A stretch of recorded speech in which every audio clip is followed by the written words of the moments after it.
I shared the situations of my life that both comedically and Mary Tyler Moore spent most of her life being remembered as America's sweetheart, graceful, warm, and endlessly professional. On screen, she was kindness personified. Behind the scenes, however, the truth was far more complicated. Despite her reputation for class and diplomacy, there was one man she genuinely disliked, more than anyone else she ever worked with, and for years. She kept that resentment carefully hidden from the public. Hollywood thrives on polished smiles and polite silence, and Mary was exceptionally good at both. She understood the industry's unspoken rules: never criticize publicly, never fuel gossip, and always protect the illusion. But coworkers later revealed that when this particular name was mentioned, Mary's demeanor subtly changed. The warmth faded, the patience disappeared, and her frustration, long suppressed, was unmistakable. What made this feud unusual wasn't just the intensity of her feelings, but the reason behind them.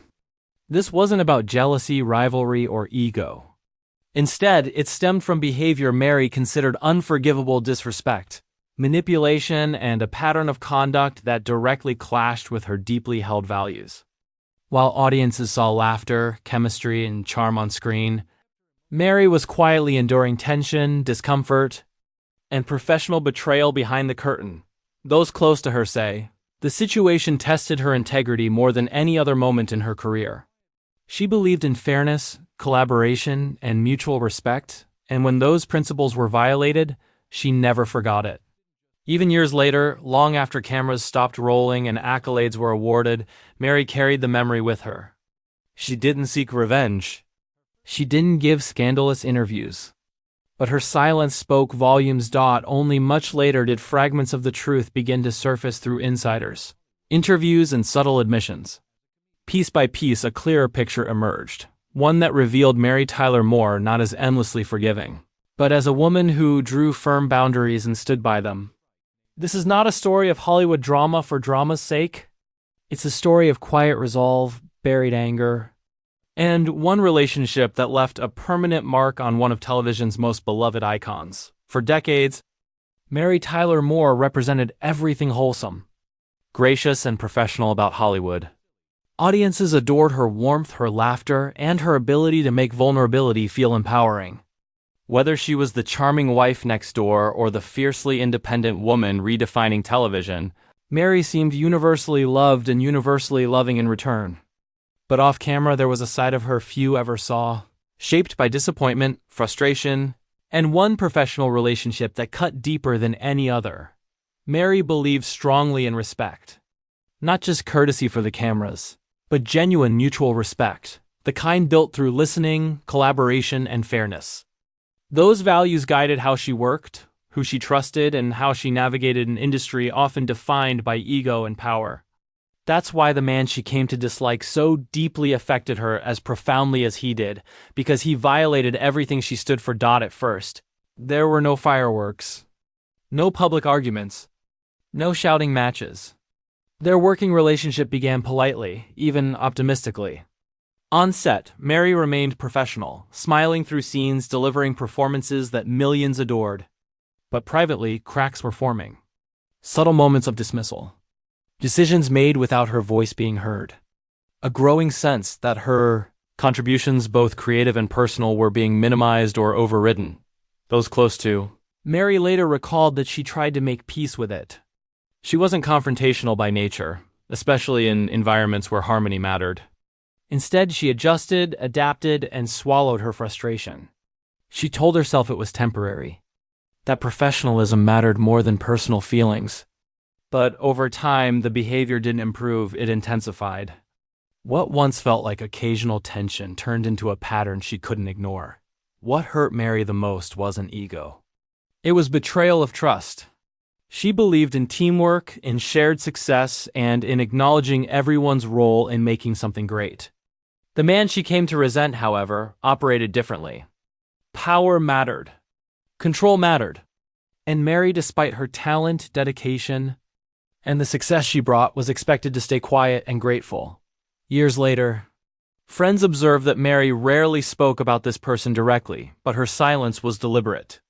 When his name came up, she would deflect or go quiet. The change was noticeable. This wasn't petty dislike or fleeting irritation. It was the result of feeling deeply disrespected in a space where she had given everything she had. And once that line was crossed, Mary never forgot it. Despite the tension, she never publicly criticized him. She never used interviews to rewrite history or assign blame. She believed dignity mattered more than vindication. But that restraint came at a cost.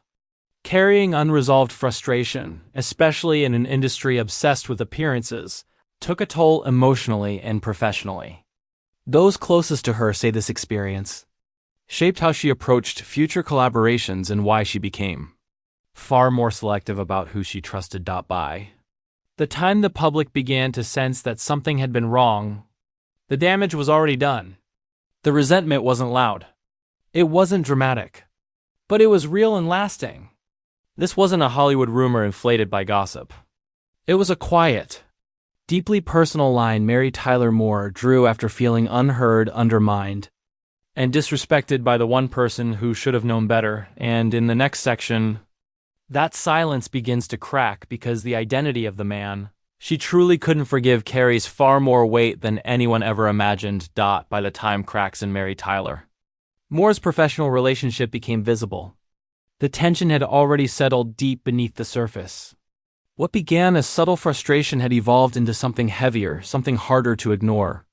Insiders noticed it first. A change in her energy during certain conversations. A careful avoidance of one particular name. A quiet firmness when boundaries were crossed. Mary wasn't one to dramatize conflict, but when she felt disrespected, she responded with distance, and that distance spoke volumes. People close to the production later recalled that this individual operated with unchecked authority. Creative decisions were increasingly unilateral. Ideas were dismissed without discussion. And when Mary attempted to raise concerns, they were reframed as inconveniences rather than contributions. For an actress who had helped redefine women's roles on television, the irony was painful. She wasn't asking for control, only acknowledgement. What made the situation worse was the public perception. Audiences saw chemistry. Critics praised performances. The show thrived. But behind closed doors, Mary was grappling with the emotional toll of feeling unheard in a space where she had invested everything. She continued to show up prepared, polished, and professional. But her patience wasn't endless. There was a point, one colleague later said, where you could tell something inside her had shifted. She wasn't angry anymore, she was done. Mary's resentment wasn't fueled by a single incident. It was the accumulation of many small slights, credits minimized, ideas overridden, decisions explained after the fact rather than discussed beforehand. Over time, those moments blurred into a pattern. And once Mary recognized that pattern, she stopped trying to fix it. She stopped engaging emotionally. She protected herself the only way she knew how, by withdrawing trust. Privately, Mary confided that the situation felt humiliating. Not in a dramatic sense, but in a quiet, exhausting way. She had spent her career proving that talent, kindness, and collaboration could coexist. To be reduced to a presence rather than a partner cut deeply. And while the man at the center of this tension remained outwardly successful, the damage left behind was profound and personal for Mary. And for those who witnessed it. As years passed, the absence became unmistakable. Unlike other colleagues Mary spoke fondly of, this figure was omitted from her stories. No nostalgic mentions. No affectionate anecdotes. Silence. Those who knew Mary understood what that meant. If she doesn't talk about you, one friend said, it's because she's protecting her peace. This unspoken resentment followed Mary long after the cameras stopped rolling. It shaped her later decisions, her expectations, and her insistence on creative respect. She became more assertive, not confrontational, but clear. The lesson had been learned the hard way. Section 2 ends with the realization that this wasn't about old Hollywood drama, it was about dignity. And as the story continues, the man Mary truly couldn't forgive is no longer just implied. In the next section, the name emerges, and so does the full weight of what he represented to her. For years, speculation swirled quietly around one name because once people looked closely, everything seemed to point in the same direction. The man Mary Tyler Moore truly couldn't forgive wasn't a rival actor or a temperamental star. In fact, he wasn't in front of the camera at all. He was someone far more influential. Someone she once trusted completely. Grant Tinker. To the public. Tinker was a visionary television executive and Mary's greatest professional ally. He helped launch the very series that turned her into a cultural icon. Later, he became her husband, and together they were celebrated as one of Hollywood's most powerful couples. But behind the success story was a relationship built on imbalance, one that gradually eroded Mary's sense of autonomy. Those who worked closely with Mary say the shift was subtle at first. Tinker had enormous influence over creative decisions, casting, and direction. While Mary was the face of the show, he controlled the machinery behind it.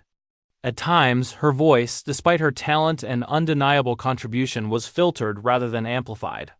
What troubled her most was that disagreement often felt personal, not professional. Where Mary sought collaboration, Tinker insisted on authority. As both their marriage and professional partnership progressed, the tension intensified. Mary confided to close friends that she felt boxed in, praised publicly, yet constrained privately. Decisions affecting her career were sometimes framed as inevitabilities rather than discussions. And when she pushed back, she was made to feel difficult instead of heard. For a woman who valued mutual respect above all else, the dynamic was devastating. Their eventual divorce was polite on the surface, but emotionally seismic. Mary rarely spoke about it in detail, choosing dignity over disclosure. Still, those close to her understood. What lingered wasn't heartbreak, it was betrayal. The man who should have protected her creative voice had, in her view, diminished it. And that was not something she could easily forgive. Years later, Mary acknowledged carefully, and without naming names, that some of her deepest pain came from professional relationships entangled with personal trust. When asked about difficult collaborators, she remained measured. But when Grant Tinker's name surfaced in interviews, her warmth disappeared. Short answers. Neutral tone. Distance. The absence of affection was unmistakable. This wasn't bitterness. It was clarity. Mary didn't rage. She didn't rewrite history. She simply drew a line. She celebrated her achievements, honored the work, and refused to romanticize the cost at which some of it came. To Mary, success meant nothing if it came with silence and self-erasure.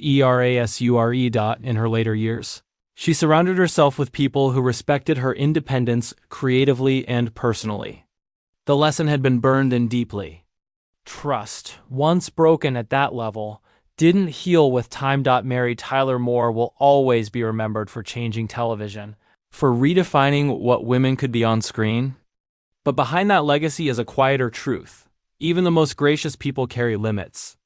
And when those limits are crossed, especially by someone once closest to them, the wound doesn't fade. It simply becomes part of the story they choose not to tell. In the years that followed, Mary Tyler Moore rarely looked backward. She believed dwelling on past wounds only gave them more power. Instead, she focused on what remained: her work, her advocacy, and the values she refused to compromise again. Yet even in her silence, the imprint of that painful relationship never fully disappeared. It surfaced in how carefully she chose collaborators, how fiercely she guarded her independence, and how clearly she separated personal trust from professional success. Those closest to Mary say the experience reshaped her definition of respect.